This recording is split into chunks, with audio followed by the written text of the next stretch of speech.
going back to metabolic health, we know that B vitamins and especially B12 is important for optimizing our internal energetic processes. So like our mitochondria, our red blood cells actually use B vitamins to increase enzymatic efficiency, to increase the ability of the machinery to work. So again, like mitochondria, red blood cells, cell division, cell repair, all of these things are reliant on B vitamins.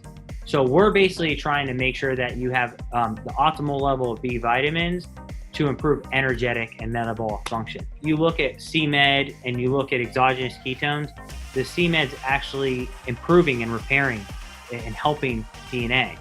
But ketones protect DNA from damage. So what we're finding is that that combination of the two is the ultimate, it's the ultimate combination for like not only DNA repair, but protecting the DNA from even getting damaged. And that's why we have that in there.